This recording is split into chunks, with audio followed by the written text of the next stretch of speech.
أمني والله هدور كامن بلا في جنكين برسات لهامن أمني والله هدور كامن بلا في جنكين برسات لهامن. Manneen buqqaatota mana 460 kun immoo Baalee Roobeetti mana 40, Bishooftuutti akkasuma mana 40, Lagataafootti mana 200 wayi naannoo adda addaatti uummati keenya ogguu buqqa'u jala deemnee waan dandeenye bira dhaabbachaa turre achirraa hongeen rakkoon namtolcheetii fi uumamaa ogguu uumamu Booranattis, Gujiittis, Wallaggattis, Wallottis, Affaarittis naannoo keenya qofa osoo hin ta'in gara biraas baanee gargaarsa gurguddaan waggaa darbatoo rakkina Boorana irratti uumameen hawaasa keenyatti iyyannee akka biyyaatti sadarkaa afuraffaadhaan biiroon mootummaa naannoo Oromiyaa biiroon pirezidaantii sartifikeetii sadarkaa afuraffaa kennee jira. Kana keessatti hirmaattonni as keessa jiran laayisensiidhaan namni muraasni haa jiraatu malee kaachi booda obboleeyyan keenya warri fedhii qaban warri hawaasa bira dhaabbatan hundi itti hirmaatanii sadarkaa kanarraa ga'uu danda'u. Garri kuni diriiringi maashiniin kuni meetira 800 lafa jala gaggota. Aseenuun dhoggaadha. Ammatti hin danda'amu 400 ol hin seenu meetira 12 dheerata. Baasii isaatiin walitti miliyoona 61 bitame. Gara miliyoona 35 irraa kafallee jirra. Kaan baankii hojii gamtaa Oromiyaadha.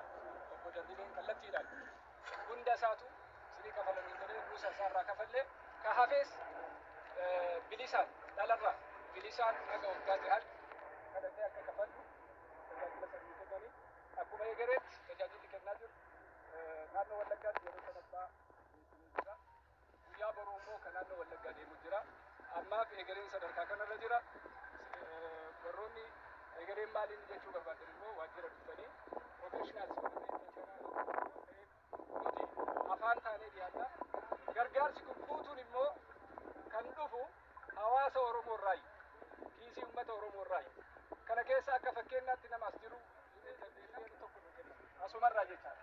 Qabeenyi kun kan uummata Oromoo. Kanaaf uummatuma Oromootti deebi'a.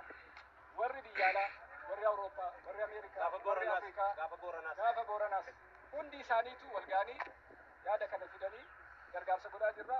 Kun immoo wanni maashinni kun bitameef Washer Trackerri kun kan nuti kun lafa dhaa nadaajii barbaada.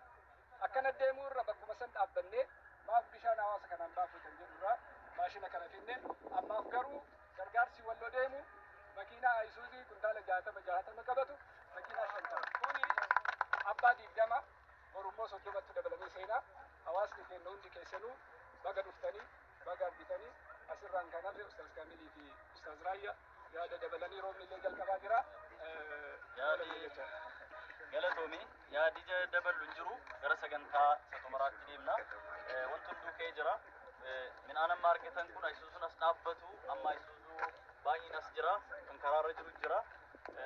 Warri Walloos dhufanii as jiru gabaabinumatti bulchaan aanaa Tummuuggaa aanaa Jiillee akkasumas faayinaansiin isaanii dhimmi ittisaa balaas manguddoon biyyaatis wajjin dhufanii as jiru. Sirna walirkaan fuudhinsaa goonee uummata keenya achi jiru yeroo gabaabaa keessatti akka dhaqqabsiisan. Wanti kun ifaan uummata irraa dhufe karaa seera qabeessa ta'een mootummaanis beekee qixa sirrii ta'een eegamee midhaan kun uummata sana akka qaqqabuu fi jaraa wajjiniin hariiroo gaggeessaa jirra. Akkasumas uummata keenya Wallaggaatiifis guyyaa har'aa kana midhaan waadaa galame sirraa fe'amee deemu jira. Kanaafiyyuu jirri kun akkana baatanii adoollu makiinaa finnee gaafa akka kana dhaabnu jara kana zayyartaniituma sirna walitti fuudhinsaa kana gatiin midhaan kanaa waliigalatti koostii fe'isa isaa dabalatee gara qarshii miliyoona 15 qarshii miliyoona 15 deema. Koostiin isaa Shaashimanneetti daakamee achirraa dhufe amma dhaqee Walloo ga'utti gara qarshii miliyoona 15 deema. Midhaan baay'inni midhaaniidha kuntaala 3,000dha. Abbootii manaa baay'eedhaaf gaha jennee abdii qabna. Daakuun kun jechuudha. Gargaarsi kun kan jalqabaate malee kan xumuraa miti. Dhaabbanni kun kan dhaabbata namoonni asirra hojjetan hundi isaanii jiruu mataa isaanii kan qaban waan ummata isaaniitiif dhaabbachuu qabaniif waan dhaabbataa jiran waan ta'eedhaaf itti fufaa hin argamna. Uummanni keenya kan nu bira dhaabbattanii waan qabdaniin ummata keenya biraa nu gahaa jettanis bakka jirtanutti galatoomaa horaa bulaa isiniin jenna. Kanaafiyyuu jirri kuni abbootiin gadaa gara makiinaa sanatti siqattaniitiyyuu makiinaa biratti dhaqanii makiinuma sana akkatti as rakkabanu kan ammoo Ustaaz Raayyaan akka nu hoogganan. Awwaa hoogganuun beeku hoogganamuu malee. Hoogganee sin barreessa. Ergaa gabaabduu qofittiin an qabu gargaaraa ooluunis hin danda'amu. Akka rakkoon kun irraa caamu karaan hin mijataaf jennee yaadna. Irraa caamaaf jennee. Amma warri karaa nuu bantan, warri koriidarii nuu qopheessitan, warri dhiibbaa itti kaffaltan ulfaadhaa galatooma. Egaa amma kana karaa nuu bantanii mataa seensifannaan kan miilaa rakkoon qabu ittuma seenna jechuudhaaf hin jette. Bagatti wareegamtanii, eegatti wareegamtanii karaa nuu bantanii baga karaa nuu bantan. Silumaa rakkoon keenya rakkoo karaa dhaqqabuuti. Hamma iwwana minaan makiinaa sadii kan Wallaggaa nu bira jira boruu gaggeeffama rabbi jedhee. Boruu gaggeeffama kan Wallaggaa warri gabaa dafinu qondaalaas nu eeggadaa ergaan keessa makiinaa sadii nu biratti hafe boruu yoo rabbi jedhee asirraa gaggeeffama.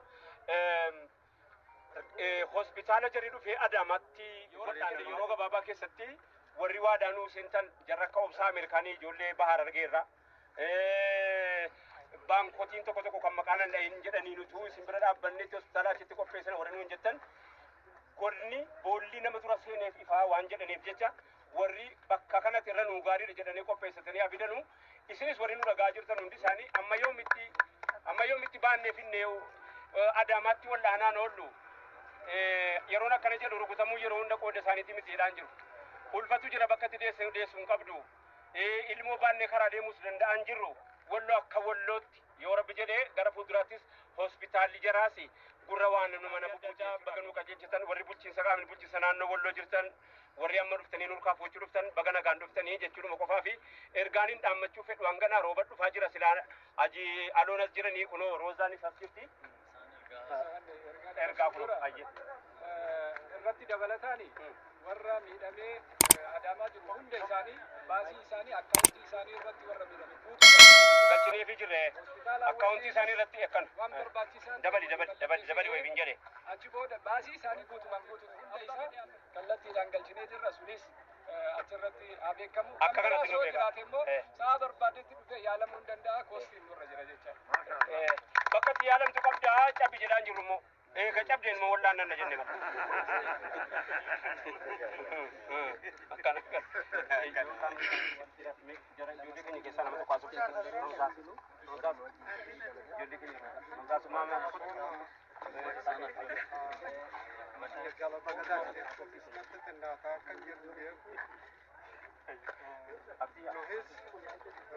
wanni amma nu keessa jiru amma ammaatti wanni walloon cabuu diddeen utuu duuba ishiitti waa quba qabdi waan beektuun qabdi utuu duuba walloo waan jiru hin beeknaahi cabuu dinne malee baay'inaadha baay'anneetiin miti kan cabuu dinne waan biraan jennu warra kenneef rabbi haa kennu Oromoo rabbi nu haa tursiisu kanarra saa baay'eessu harka isaaniittis rabbi harka gubbaa oltu haa taasisu rogaan galatoomaa obboleeyyan jennee sin qabnaahi hammana jabaanne malee jabeenyu hammanaa kanaahu hin qabaannu taha nu jiraachuu keessaniif jabaanne amma sin jirtanitti hin jiraanne jenneeti fayyaannu wanni nu daaku hin jiru Oromoon lafeen Oromoodhaa lafee arbaati lafee arba malee wanni daaku hin jiru rogaan galatoomaa garaan nyaate sin haa eebbisu garaan beela'ee nyaate sin eebbisa Oromoo rabbi qabeenyaanis tokkummaanis adda duree haa godhu kanas sin hawwa galatoomaa har'a waan guddaa jechuun danda'u wanni namatti dhaga'u guddaadha ani galatoomaa jechuun barbaada baga nu jiraattan.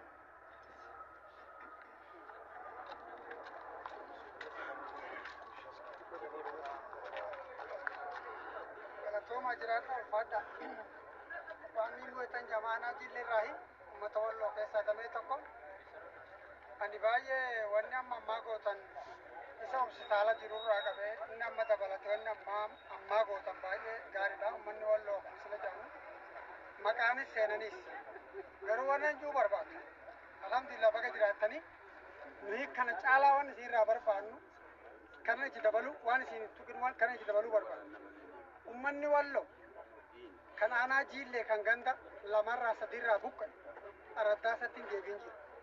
Araddaan sun akka baddu kan farri yookiin diinni barbaadutu isa tokko waan nu gargaartan keessaa ammaas gargaarsi silaa hamma danda'ame tokkodha. Lammeeffa manuma yaalaa ishima qabnu karaa dhaqu dhabaa.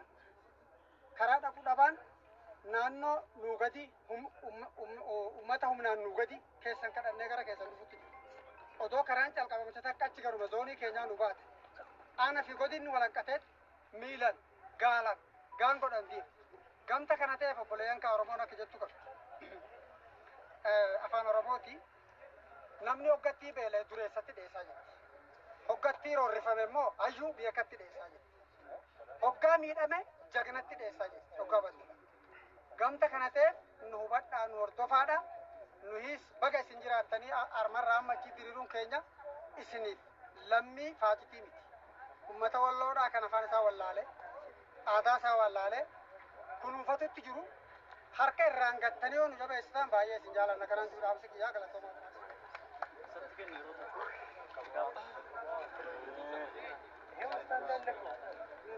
Bakka bu'aa bulchiinsa godinaatii fi itti gaafatamaa ofii nyaataati. Godina nama dura seenee ifaa jedhanii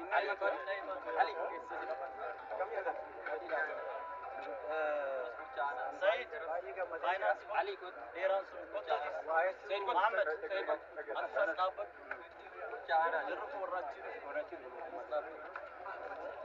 Jana Wahid jechuu barbaadu baay'ee gammadee jira. Haa ta'u malee ergaa muraasa qofa yaada muraasa qofa kaasuu barbaadee jalqaba irratti dhugaa dubbachuudhaaf eegareen dhaabbata uummata keenyaaf gargaarsa yeroo baay'ee godhaa jirudha.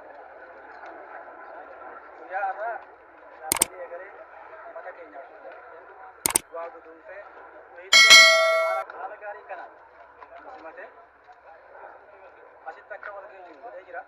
Inni kun waan guddaadha. Obbolummaa uummata keenyaa, aantummaa uummata keenyaa waan qabu kana godhe kanaafuu gama kanaan galata guddaa akka bulchiinsa godinaatti bulchiinsa godinaa saba Oromootti Kaalifoorniyaa maaroodhaa jalqabee hamma dhufee eessa ga'utti handaan gambeeku.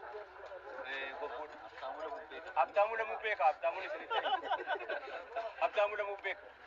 Warri hirmaattan hundi keessan ijoolleen Giriikitti baqattanii jirtan warri Yaman ijoolleen Somaaliyaa keessaa isin qaanfadha dhugaatii isin galateeffachuun maaliif jennaan isin galateeffachuun natti ulfaata waan an jedhe ijoolleen Liibiyaa takkaan jiru kun Liibiyaa maniidhaa keessa taa'ee uummata isaatiif yaadu hawaasa isaatiif yaadu an akka nama keenya kana takka argeen beeku nan qaanfadha Yamaniin mana hidhaa taa'ee namni waa ergaa Moqaadishoo miti maal isin bosaasoo taa'ee nama hawaasa isaatii yaadu birriin achirraa dhufu birriin ta'e yoo bakka dhaqaa jirtu hin dhageenye birriin ta'e rabbi birrii siin taasisin yoo bakka dhaqaa jirtu hin gahin obbo tokkummaa fiixee akkasumas immoo ergaa amiin jundi kuno naaf dabarsan wajibiyyaan itti aansee amma sitte warri fuudhamiinsi ammoo mana ajalooni babbaan gadaa isinitti kennine amaanaa uummataa kuno jara kanatti kennine amaanaatti kennine amaanaa guddaa uummanni Oromoo bakka jiru mararraa hirmaatee uummata kanatti kennee waan dhaamsa kanaa kun har'a warra walloorraa dhufetti kennaa jirra. Jaarsota biyyaatii fi abboota gadaa waamanii harka keessaniin itti kennaa jedhanii warri kun warra walloorraa dhufee itti kennee ulfinnallee itti kennee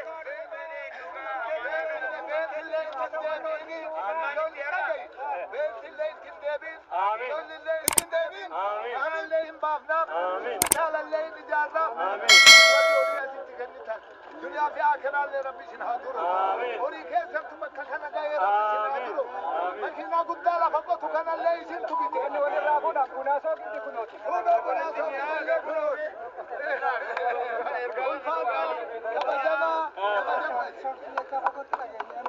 ulfaadhaa galatooma warri walloo ergaa amiin jundi ulfaadhaa amiin jundi ulfaadhaa mukee keessan jira nagaan jira Shaafii Huseenii gara fuulduraatti bukkee keessa dhaabannaa hadda bukkee keessa walgahii na qabatee itti gammanneerra mootummaan bukkee keessa ni jira ergaa keessan pirezidaantiin nangaa jedhee ergaa miinyuun isiniin gahe. Ergaa lammataa eega ummanni kun akkana godhe warri egeree kun eega akkana godhe mootummaa abdii guddaa sillaa eeggannaa hagana ga'u kun bakka dhaabatu qabu jedhanii kunoo furii keessa lafti jira lafa nuu kennitanii makiinaan kun achirra nu waa dhaabatu waadaa isin kennine mootummaa. Ergaan irra jirtu tokkittiidha. Wallo kophaan jirtu si wajjin hin jiru sin jedheera ummanni kee.